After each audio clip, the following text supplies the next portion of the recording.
Folks know that. So today we're talking about forgiveness, reconciliation, hope, and healing. And this is a continuation of the four-part series on relationships that we started in February when we talked about the stages of healthy relationships and then how to talk about sex and sexuality and sexual functioning in the context of a relationship. And this part of the series is about when relationships go wrong. Sometimes people um, engage in behaviors where they lose the trust of the person or the people that they are relating to. And so we're going to talk about ways to help people heal when they feel that they have been betrayed by somebody that they trusted. What we're going to cover in 3 weeks' time, 2 weeks is spring break. So in 3 weeks' time, we're going to talk about how to restore trust in relationships after they've been broken. And so I frame that in terms of how to engage in relationships or how to re-engage with family after sobriety. That was my initial frame for it, but it's also about how to do that when you've lost custody of your kids for some time and you have regained custody and now you're working with kids who don't trust you or don't know you and are angry about the life that they experienced either in care or when they were at home or both. So what I want to do today before we get started, I'm modeling some behaviors I would like you to engage in, or some techniques I would like to engage in when working with folks around hope, healing, forgiveness, and reconciliation. All the people that we work with do have serious mental illness, but it's so often articulated in the context of the relationships that folks need some relationship skills and we need some awareness of how to engage in that. So I'm just going to do a brief guided meditation. It's really very short. It's about getting ourselves present in the virtual room we have here. And it's just a worry basket meditation. So I'd like you to get yourself comfortable, usually sitting up straight, feet on the floor, an open position, hands in your lap, eyes open or closed, whatever works for you. Sometimes people pick a spot on the wall to look at, and that helps them. As you're doing this, your mind is likely to wander, and don't be upset by that. That's a natural process. That's what our minds do. So when you become aware that you've lost track, just gently bring your awareness back to my voice and rejoin the visualization exercise again. So let's begin by imagining a basket. I'm going to imagine a medium-sized basket that's going to work for me. Your basket can be any size. Let it be one that you can lift and that you can handle and manage. Feel free to imagine something small or something big. Give your basket a color, a texture. What is it made out of? But let's imagine that the basket has a lid so that you can close it and put a little lock on it or some type of way of closing the basket and keeping it secure. Now let's imagine for a minute that on all sides of the basket, you have somehow titled it the worry basket. And that's what it says on all four sides. Great. Now that we have a worry basket in mind, we can put our worries into it. All the things that we're worried about, all the things that are distracting us in the moment, everything that's distracting you from whatever you want to focus on for the next hour or so. So move those worries from your mind into the basket. Some people imagine writing them down on a piece of paper and putting it in a basket. Some people manage a stream just coming out of their head into the basket. Whatever works for you. This basket could hold whatever we put in it and will stay secure as soon as we have secured it. And when you're done putting your worries in the basket, close the lid. Firmly secure it with whatever lock or tie down you have for it. And move it to the side of your imaginary world or put it on the shelf somewhere. You can go back to it and take the worry out when you want to, or you can leave it in there, enabling you to focus on other things. So when you're ready, just gently open your eyes and smile, wiggle your fingers and your toes, take some slow, deep breaths, and let yourself be present in this meeting today. We'll give folks a few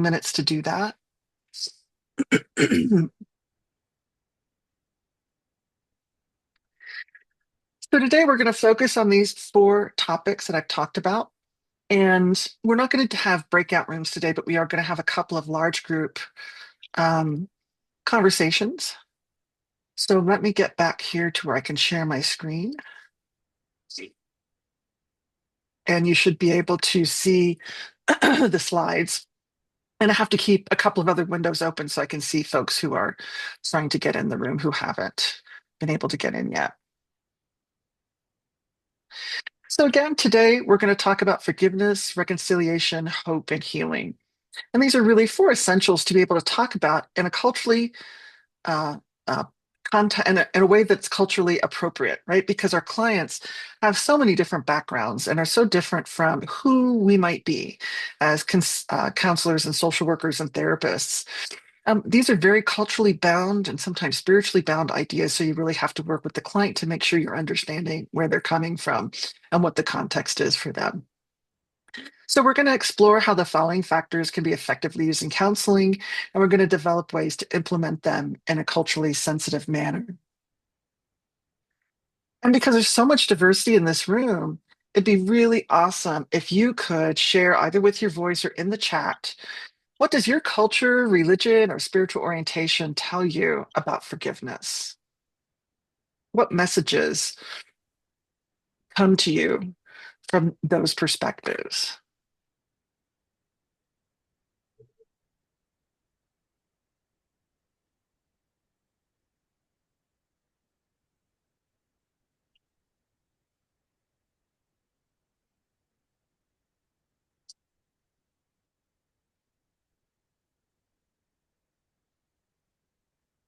What have you been curious about in these concepts as you work with clients?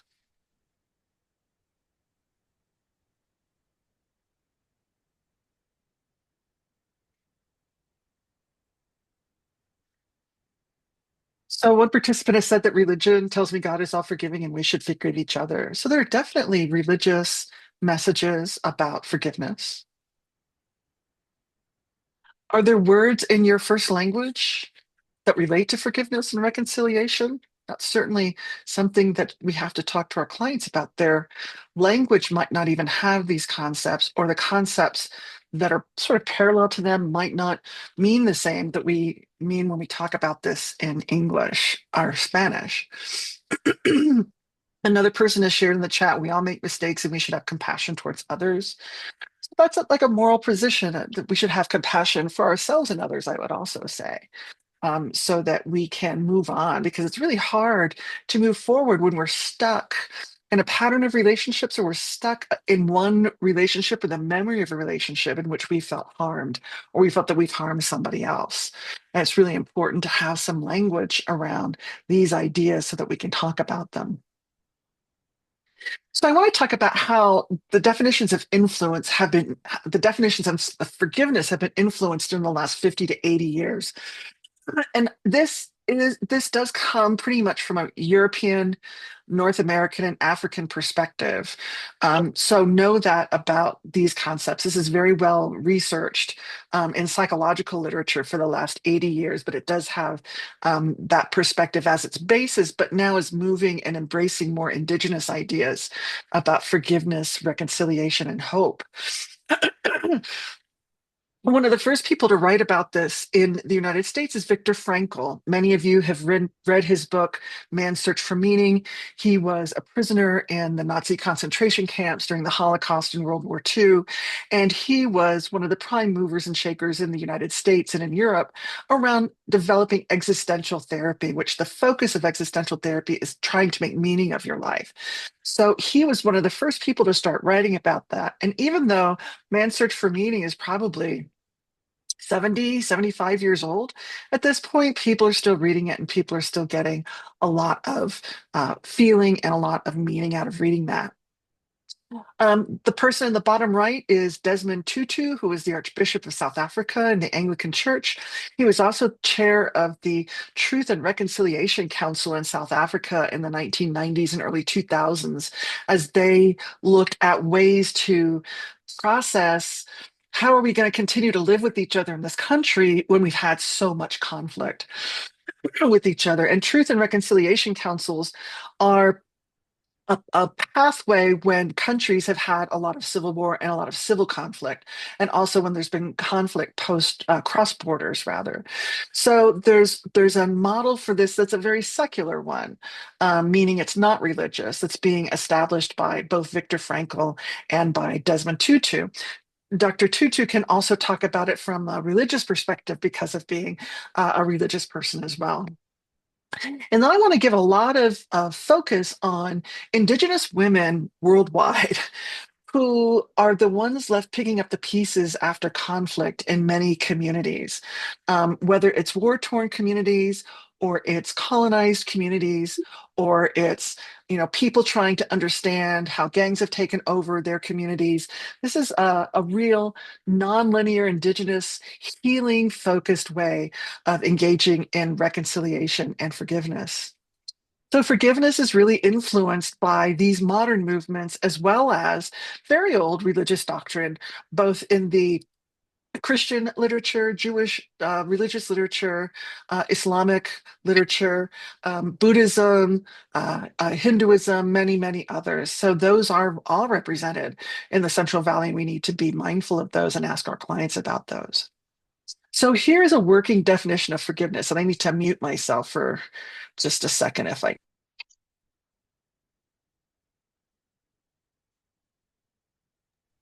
Thank you. Another person has put in the chat that forgiveness is freedom. And that really is one of the drivers of this more 21st century understanding of forgiveness. So, forgiveness isn't saying okay to the person who harmed you necessarily, it doesn't say that what they did was all right. You're not going to forgive and forget, which is a popular saying coming out of both the Bible and the novel Don Quixote, as a matter of fact. There's a phrase in English, let bygones be bygones, bygones meaning past history, let past history go. Um, but though, and that came from both the Bible and Shakespeare, introduced it into some of his plays. So those are might be helpful ways to think of how religious doctrine talks about forgiveness, but it doesn't tell us how to do it, other than kind of gritting your teeth and moving forward and trying to say that's the past, and I'm only going to focus on the future. Because what we know from trauma theory is that our bodies are really affected by past trauma and past harms, that our brain processes are harmed by those. And we have to be able to explore those issues around harm and forgiveness, including self forgiveness, in order to help our clients move forward. So, forgiveness from this perspective that I'm talking about means you give up your justified right for revenge. You're no longer going to dehumanize the person who's harmed you, and you're not going to wish them any harm anymore. Um, my parents, my original parents, did not have a great relationship, and my mom used to say, really not nice things about my dad as I was growing up, because she really was still focused on a little bit of revenge for the harm she experienced in that relationship, and so that was something that she hung on to because she didn't have a process. She wasn't a religious person, wasn't into existential anything, and these notions were not as prominent in the 1960s as they are today. So I always remember my mom getting really mad whenever she would think about what my dad did to her, but she didn't have a method or process for thinking about him any other way.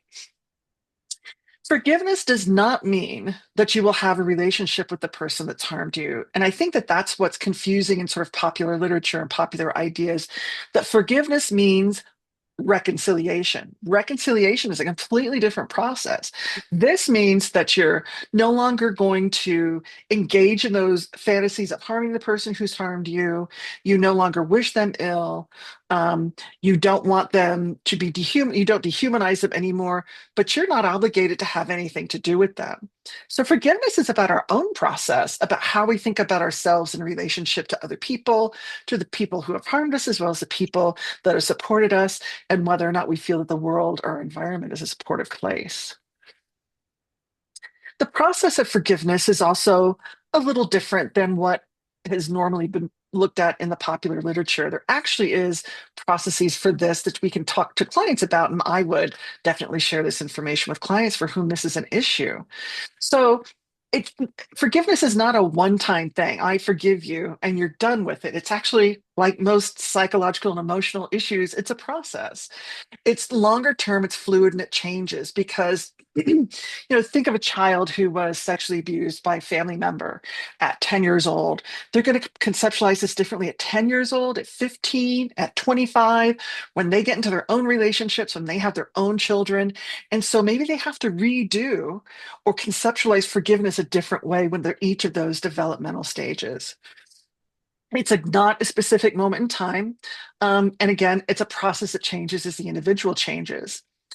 It requires recognizing that life is messy and unpredictable, and that we're all fallible human beings capable of messing up. Um, Different people mess up to different degrees than others. We certainly have heard that from clients, and we've experienced that in our own life. But understanding this is about understanding that the other person is human too, and maybe their circumstances or the choices they had available to them did not let them be the person that we needed them to be in the context of that relationship. And this is more than just accepting it or letting it go. I don't use the words acceptance or letting go with people when working around forgiveness. It really requires a degree of empathy and Boomy! compassion. So I'm just going to mute everybody Boo! again if I can. Boo! That just want to remind everybody to mute yourself. I got to get back to my uh, meeting controls. There we go. Thank you. Um, so the what I put in the bold really is the gist of it. The process of forgiveness is the ability to place yourself in someone else's life or shoes, which is empathy, and act according to this empathic connection you feel towards your fellow human beings, which is compassion, or even feel this for yourself, because I want to talk next about self forgiveness. Because a lot of clients that we see feel that they've made poor choices. This is really true in the recovery movement, folks who have used substances or alcohol, who may have lost custody of their kids, or someone has broken up with them over that, or they've, engaged with their family of origin in a way that they feel shame about now. Self forgiveness is really the same process, but it's integrating your previously unacceptable characteristics so that you can accept all of who you are. So it's having empathy for yourself, understanding that who you were maybe 5 years ago, 10 years ago, or in this particular relationship isn't who you are as a whole person. And then having compassion for yourself so that you don't engage in self sabotage, self abuse, or addiction. So it really is about accepting yourself, forgiving yourself, and understanding that that was a context you were in, and the person you are today after some healing isn't necessarily the person that you were then. So I want to ask you for a minute, how would you articulate and use forgiveness with clients or members at BHRS? And again, use your voice or use the chat. How can you see yourself incorporating these skills into how you're interacting with clients and helping them find healing and wholeness in their lives?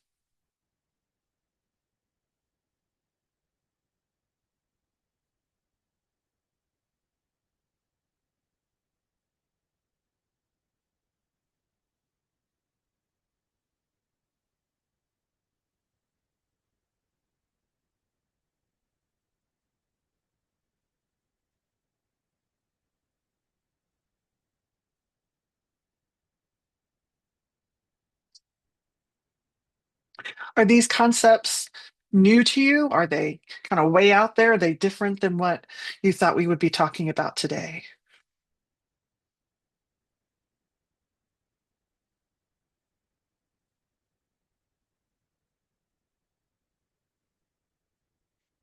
So Fatima said that and she works in the county jail, and jail self-forgiveness is something they work on regarding the mistakes for their crimes. So kind of reframing who they are as a whole person. It takes a lot of work and it takes a lot of courage to do that.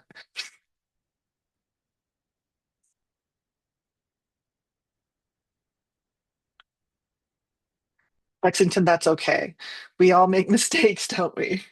But thank you for acknowledging that.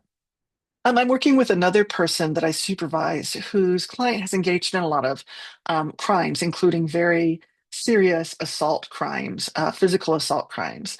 And he is at a stage in life, I think late 50s, early 60s, and he is medically ill. And so he's looking at his life and saying, I don't know if he's gang affiliated or not. I don't think that makes a difference. But he's looking at his life and really starting to feel the emotions that he hid during the time he needed to be that very tough uh, guy engaging in criminal behavior and hurting others. Miriam states she would explore the meaning of forgiveness with the client. Absolutely. Absolutely. And this is not a one session thing either. This is a process over time. It takes clients engaging in vulnerability to be able to even talk about these concepts. And I do bring them up when the client gets close to talking about it. So that's one of the first things I do is say, can we talk about this? Then I ask them, what does this mean for you? What's informed you about forgiveness? And then I offer some of my alternative perspectives based on some of the writings of other people, what communities have done in post conflict countries, and what Indigenous women are doing. Yeah, Marina, go over with the client as well as explore self-compassion. Many of our clients have to engage in self-forgiveness and self-compassion as much as forgiving other people. So I think that that's a really important concept. These kind of blend together, forgiveness of others and forgiveness of self. So I think it's really important to explore these concepts with folks before we jump in and say it's this or it's that. So obviously, really really ground yourself in the client's context from culture, language, religion, beliefs. What have they learned? Where did they learn that? Who taught them these messages about forgiveness and reconciliation, et cetera? So I'm going to go on to talk about reconciliation. And reconciliation isn't about, again, saying it's okay and then I can have a relationship with this person. It is the process of healing a damaged relationship. And, I don't know if I'd flip a coin, I say it's 50-50 in all the years that I've done counseling. Some people want to reconcile with the person that's harmed them, and some people don't want to see them again. And it's really the most challenging, I think, for adults who were harmed as children by family members, because we all want our mom and dad. And part of healing is kind of developing that coherent narrative of what your childhood was like. It can be as simple as my parents harmed me and I needed a much more supportive environment, or my parents did the best they could and it still wasn't enough. I needed more. So being able to sum up these kind of meaning of life things are possible after somebody explores forgiveness, compassion, and reconciliation. Um, Juan has stated that exploring self-compassion is important. Without self-compassion, we can't engage in or can't practice self-care. It's really hard to teach people self-care exercises or talk about self-care when they're hating themselves or think ill of themselves. They've really got to work through that psychological, emotional part at the same time as incorporating self-care activities. And sometimes they do go hand in hand, and you've got to help them engage in the self-care a little bit first to get them rolling on that concept of self-compassion. So let's talk about the process of reconciliation. And these are a combination of, I got these quotes from a combination of, marriage and family counseling literature and post-war literature about reconciling communities.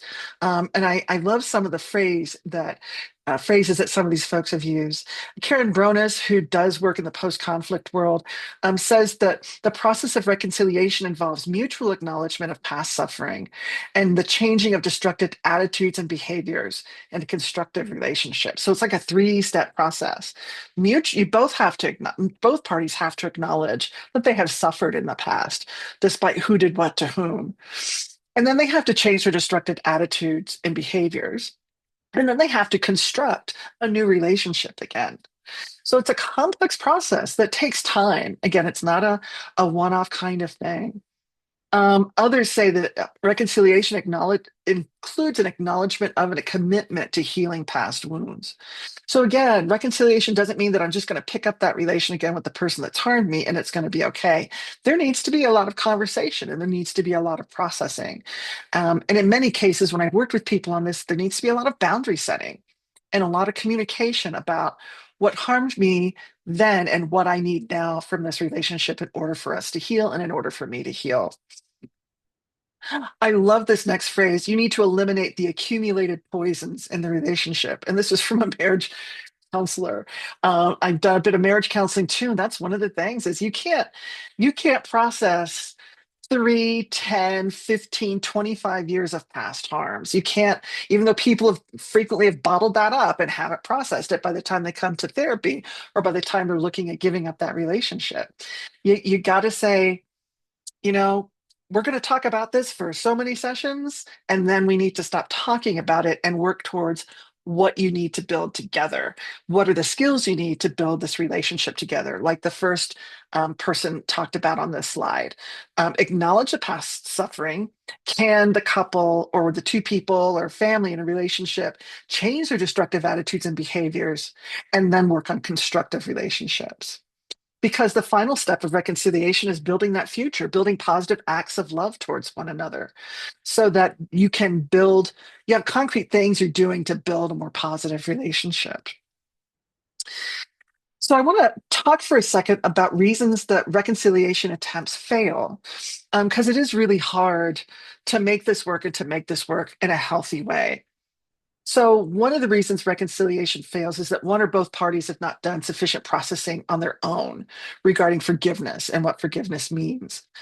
Um, Folks have got to do that work in order to begin the reconciliation process. So, person has had to work through what does forgiveness mean to them, and then decide reconciliation or no reconciliation, or let it be a fluid thing that they decide based on what their relationship environment looks like, and whether or not the person that they want to reconcile with is too toxic or available or even cares. Another reason reconciliation fails is that one party does what I call forced forgiveness on the other. So it's doing something on another person, not with another person. So they force forgiveness on the other with the expectation their apology for past wrongs will be accepted. And I see this a lot where people, particularly in new sobriety at 6 months to 12 months, there's, one of the steps in the 12 steps is amending for past wrongs. They go back to the people that they have harmed and they want to apologize to them with the expectation they're going to get, okay, they're going to get an acceptance of that apology. You gotta work with folks who have perpetrated harm on others about, is that a realistic expectation or not? What are they expecting if they go back to apologize to someone they've harmed? Does that need to be something they physically do? Does it need to be a letter that they write that they never send? Maybe the person is deceased. Maybe they no longer have contact. In one case, the past couple of years, working with a supervisee, they had a client who'd gotten sober after 12 years and wanted to reconcile with her daughter and attempted to call her daughter and found that the daughter had a restraining order against her. So daughter's message was clear: I'm not ready for this right now, and I don't want reconciliation right now. And we worked with the client to really help her understand that and accept that and work more in self-forgiveness as well. And sometimes one or both parties don't wish to reconcile, even if able to complete one or more steps of this process. So sometimes you start a process of reconciliation and one party or the other just isn't able to go through with it or no longer wants to go through with it because both parties have free agency to say, I don't want to do this. And sometimes folks misuse the reconciliation process. They see it as process of denial. I want people to forgive and forget. Um, they come into it justifying their actions. I did this because, or they believe that their excuses are helpful, or maybe a person gives a minimal grudging acceptance to the process and they're not really in it. So, in order for this to be useful, folks have to really consider, are they ready for reconciliation? Is that something they want? What are their expectations of the person they want to reconcile with? Whether they're the person that harmed the other or the person who was harmed. And sometimes reconciliation just isn't possible right now. It's not forever impossible. It's just impossible right now. And so I provide that context to people. So they're not necessarily closing a door, but they're closing a door for now, or a window for now, or they've got their safety bubble up for now. And maybe this is not the right time for you or the other person. And when it is time, let me know. We can work on that. I'm like that in a lot of hope and expectation work with folks. I don't seal off that future forever. So I want to talk for a second about cultural rituals. Um, Forgiveness and reconciliation from a cultural perspective. These concepts are very culture specific. So, as folks have said in the chat, please explore first with the client or the member the meaning of these concepts in their context. Does the language that they speak first, does their language have words for these processes? And do they mean the same? And if not, what do they mean? Um, in working with folks from a lot of different cultures, I've learned that in some languages, there is no word tense or verb tense allowing you to say a particular kind of thing to an older member of your family. There's no language for that in that particular culture. Or maybe these terms mean something very different in another culture, even if there's like an idiomatic translation of the word, maybe it means something really different. So, really explore with your client what that means in their language and in their culture. Group traditions are really important. Ask again the person how their culture processes this, or how their family processes this, or where did they learn about ways to engage in these processes. And then always explore religion and spirituality. Many religions have a built in process for reconciliation and forgiveness. So think about those things and let's talk about for a minute. Let me see what my slides have. Cultural rituals and practices. I know the Catholic tradition has confession and acts of contrition. They're about forgiveness and reconciling with God, not necessarily another person, but their behavior towards another person is frequently the context or the content of what's talked about. I know Indigenous groups have multiple rituals and pathways for coming back into a group or leaving a group or relationship when you need to. I don't know a whole lot about Buddhism, Hinduism, Islam. What are their practices if some of you belong to those religious groups? Or what are non religious spiritual practices? So let's again think about how these entities might frame forgiveness and reconciliation and share with your voice or share in the chat what they might look like. I'm going to take a minute to find a non-religious one that I found yesterday. Let me see if I can pull it back up.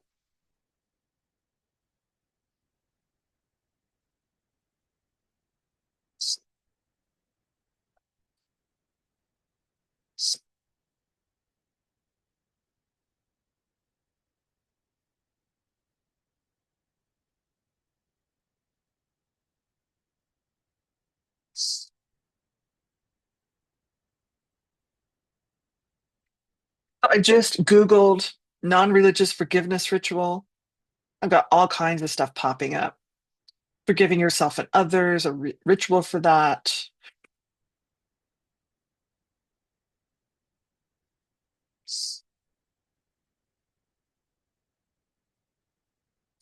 I've got somebody else talking about four kinds of forgiveness. This was a research paper somebody published that there's divine, religious forgiveness, social forgiveness, and self forgiveness.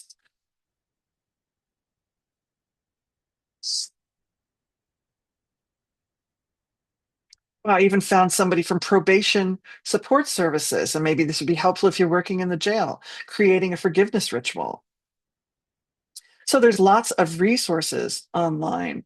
Is anybody familiar with a forgiveness ritual or a process, either in a religious context, a non-religious context, or beliefs about forgiveness and reconciliation in the various religions that are represented in the Central Valley?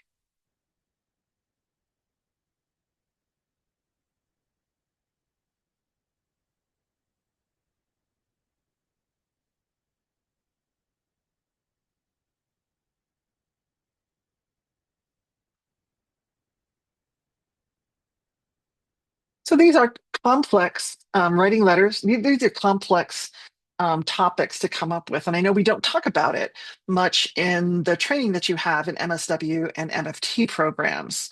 Um, but it's part of who people are. It's part of the whole person that we're working with. And so I encourage you to talk about these concepts and find out what the client's context is and move from there. So Lucy's put up maybe writing letters. Oops, sorry about that. Writing letters can be a way of engaging in some kind of ritual, either writing a letter of apology to somebody or writing a letter. Um, to someone who has harmed you that you don't intend to send. But letter writing is a great process for engaging in rituals around forgiveness. I think ritual doing and making is more holistic than just talking about it.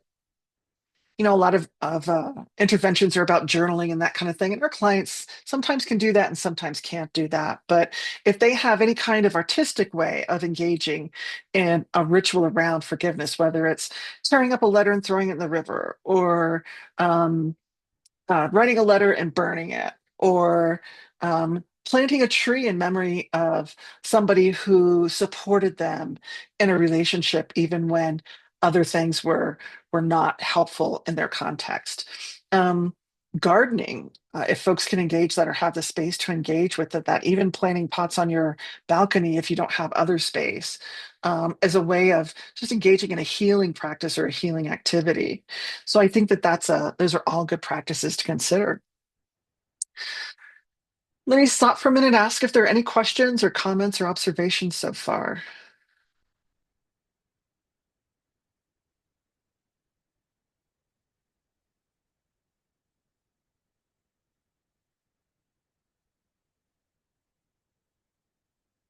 So I'm going to move on to the two concepts of hope and healing.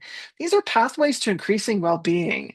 And again, I think of it as the essential work that we do, usually using evidence-based practices, but also using practice wisdom, which is also a legitimate way to engage and work with individuals.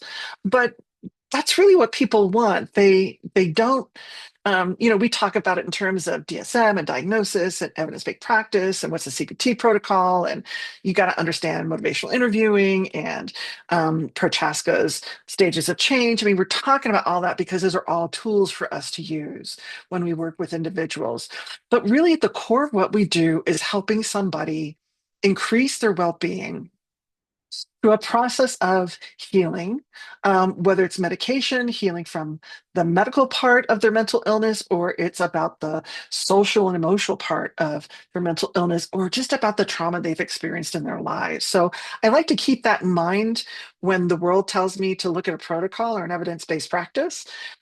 Many of you who've had class with me know that I will like trot those out and make sure you guys know them, which we do for reasons of being consistent with our clients, for using something that has been well researched rather than just giving them advice or just kind of wandering in conversation. But it's really important to see healing as the end goal, increasing a sense of well-being as the end goal.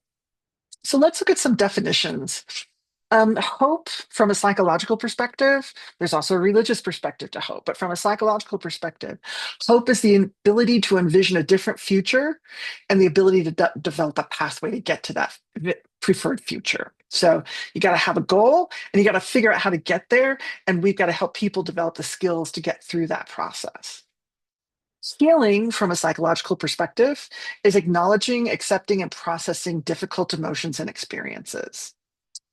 So most of the clients that we see, most of the clients that most counselors see, whether it's in public mental health or private, people have experienced some kind of harm. And our goal is to help them heal through processing these difficult emotions and experiences.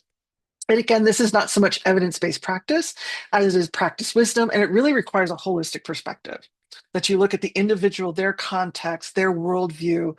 What do they have that they can use? What skills do they need to acquire? It's not just the mind or the heart; it's mind, body, soul, emotions, all of the above. Um, and so, think of it from a big picture perspective, and don't let us faculty who keep telling you to pay attention to the details, don't let that disrupt your perspective of the whole. So hope, there's a couple of researchers on hope that have been very positive in the last 30 years, 40 years. One of the common factors developed by Duncan Miller, Walpole, and Hubble, you've heard of the four-factor model. What does the client bring in terms of their worldview? How is the worker-client relationship? How does the client engage in hope and expectancy? And then what's the practice model you use? So it's part of that four-factor change factors. C.R. Snyder engaged in extensive research on how to help people develop a sense of hope. He's passed away in the last 10 years. I wrote my doctoral dissertation on hope and what spiritual practices people engage in to increase their sense of hope. So I'm really found this fascinating because I always wanted to know. I've halfway through my career when I got a PhD. I wanted to know why people in situations that looked hopeless to me, how did they find hope? And I wanted to know that. I wanted to capitalize on that. So that's how you use hope in counseling. So there are some techniques you can use. Um, C.R. Snyder talks about it in terms of positive motivational state derived from a cognitive process of pathways thinking. So planning to meet your goals and then agency thinking. How am I going to get there? What are the skills I need to engage in it to get there? And so really it's the ability to identify future goal, envision it in detail, develop a pathway to achieving it, learning the skills that you're going to use on that pathway, and then maintaining the positive belief that you will get there. So, hope is kind of a complex thing and it has a lot of moving parts, but it's really essential that we engage in hope oriented interventions with folks, even when they seem hopeless about their circumstances. And I know that can be really hard in folks with psychosis, folks who are very suicidal. But that is one of the things that, even in those situations, have been shown that it does help the person move forward when they feel stuck or they think that there's nothing there or they feel hollow. So, healing, accepting, acknowledging, and processing difficult emotions or experiences. Um, this is essential to achieving well being and healthy relationships. Um, folks have to be able to, and we have to be able to articulate this with clients and help them see a way forward in their healing in order for it to be effective. So, a question in the chat: how can we introduce the concept of forgiveness without making it seem like we're validating a client's pain? Um, Lucy, can you unmute yourself and say a little bit more about that? I was just curious in terms of forgiveness, like when we see that, a client is hurting because of what someone has done to them, how can we start to talk about forgiveness and while still validating the pain that they've gone through? And so I was just Yeah, curious about you know, whether is it more that we're gauging whether they're ready for it because I'm thinking about a client who there's been a lot of trauma that he's experienced from his family members and they've all passed away now, but mm, I think it's really hard for him to like I'm a little bit hesitant to even introduce the concept of forgiveness because mhm. I don't think he's there yet, although I Yeah. feel like that would be helpful for him. And so I was just curious, if you have any suggestions or thoughts on that. Absolutely. Lucy, you always start where the client is, and you've nailed it. He is in pain, or any client who is in pain, validate their pain and validate their experiences. And I would bring it up. I wouldn't even use the terminology of forgiveness or reconciliation. Um, I would ask a client, how do what are their thoughts and feelings about the person who's harmed them? Is this something they even want to talk about? Because a lot of people don't want to talk about it. They manage it by boxing it up, which means it's going to still be there and pop up like a jack in the box when you least expect it. Well, I would talk about, part of healing is talking a little bit about the people that have harmed us and what you think and feel about those people. So I'd use those kind of conversations. And sometimes folks can only tolerate the conversation for 5 minutes, and maybe they'll bring it up again in a month. Maybe their current circumstances are so overwhelming it's very hard to talk about it. I'm actually gonna talk about that on the next slide. So bring it up very gently, and when a person starts talking about when they start using the language, whatever their language is, about forgiveness, that's when I would start picking up on that language and using that language with the client to find out what does that mean for them, so that you don't lead the client through a process the client feels that they don't want to engage in or feels too vulnerable to engage in. So it requires some finesse and skill, and bring up this topic when clients have already started bringing it up themselves and capitalize on that, like you would in golly in narrative counseling. What's the window you have to help look at a different narrative? I ask people a lot of what if questions. What would your life be like if you hadn't experienced that trauma? What would your life be like um, if you forgave that person? What would your life be like if you didn't forgive that person? All those kinds of open-ended questions. Does that answer your question or help a little bit? Great. And then one put up, I love the term of toxic positivity. How do you bring up hope without projecting toxic positivity? I talk about it in terms of what is your goal and how are you going to get there? And sometimes I don't even use the word hope. I acknowledge their circumstances, um, the challenges that they have. So let me actually go to the next slide because I'm going to talk about that. Um, Many of our clients or members struggle to identify goals and pathways or engage in healing processes. And the first thing I think about is Maslow's hierarchy of needs. If they don't have if they haven't met their physiological needs and their safety needs, you're not going to get there. They're too overwhelmed with the day to day, particularly when they're experiencing being unhoused, poor socioeconomic status, trauma. If they have ongoing trauma, ongoing oppression, ongoing medical and mental health conditions, ongoing addictions, really hard to get to this place. And so sometimes I'll talk about how can we carve off a piece of this experience that you want to talk about, or how can we carve off a piece or pick a little one small thing we can change to help increase your sense of well-being or your sense of healing around this process. Um, so that I'm not even talking about hope with that word or whatever that word might mean in whatever language they speak, because toxic positivity is damaging, and I just think it's effing annoying, quite frankly. And it's become to be a thing, especially with the grit and the lean in and those kinds of literature that's been out the last 15 years or so. Acknowledge the pain, help people understand where they are, and help you understand where they are, and what small piece of this can we work on to help you achieve a better life or a better sense of well-being. What's one small change you can make or one small goal you can set, because it has to be achievable. Remember, those SMART goals, the SMART goals, have to be achievable and they have to be small. And at the beginning of working with somebody, I ask people set a goal that you know you can already do, because I want to help you reward yourself for achieving that goal. So that's how I talk about it. There are therapeutic activities to promote hope and healing. I wanted to actually, I forgot to ask you to print out your mandala and color it while you're doing this session today, because coloring really unlocks different parts of our brain and different parts of how we relate to ourselves and we understand things. We're getting meaning from different parts of our brain.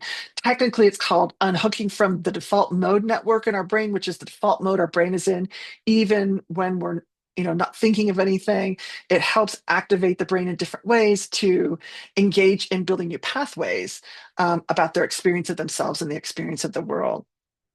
So I always ask clients or members permission to engage in these practices. And these are the kinds of things I do with adults. I do a lot of play with kids. I do a lot of coloring with kids.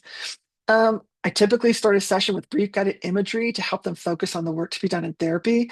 I always tell people you don't have to close your eyes. You can just pick a spot on the wall. Your mind's going to wander because that's what our mind does.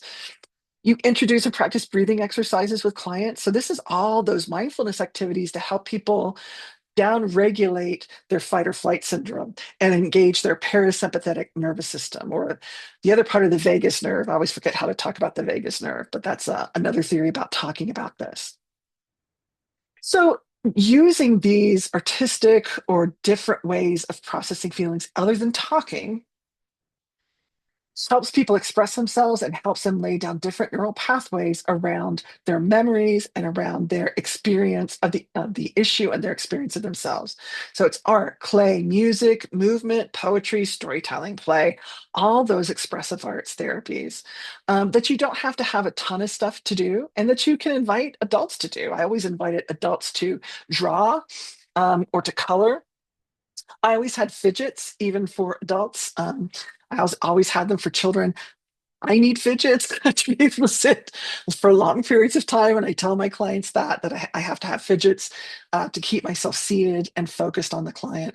So any of those things that you can have in your office, again, buy crayons and paper at the dollar store or, pack of pencils. It doesn't have to be big. You can buy Play-Doh at the dollar store. Um, I ask people all the time about music lyrics and do they have a playlist that they play to influence their mood. Um, More people in our culture are less inclined to engage in movement. Um, but poetry, storytelling, is there a story? Is there a movie character that exemplifies who they want to be and the skills that they want to have? Get the person to describe all of that in detail. Just describing that is building hope in them and is laying down different neural pathways. And I would encourage you to engage in these practices yourself to manage stress and engage in your own healing. Because even if you haven't experienced big T trauma and have a PTSD diagnosis, we all experience little T trauma, the death of friends, death of a pet, loss of a job, loss of a goal or an ideal, um, loss of a sense of safety, all of these things, different ones of us experience at different points in time. And so engage in these kind of expressive arts therapies so that you can engage in your own healing. And then even drawing and coloring during this training, um, I think visually, and so I will have a whiteboard and I'll draw ideas for clients. And I'm famous for drawing circles and connecting circles and doing that even on a piece of paper if I just have a pad of paper in my lap, and helping people to think of that visually, which is why I like this um, particular picture here. But how has engaging in this activity helped you imagine healing practices you can use in your sessions, whether you've been doing it now or you do it on your own? How does engaging in expressive arts help you think creatively about hope and healing? And what creative arts do you do?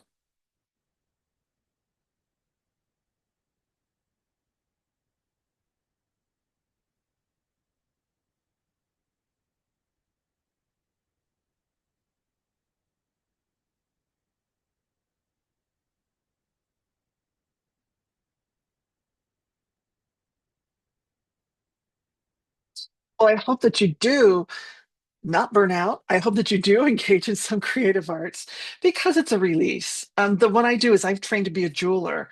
I had no idea there was so much chemistry involved in jewelry making, and it's very dirty because of the use of chemicals and heat, that kind of thing. So it helps me because number one, I'm in my studio and nobody can talk to me.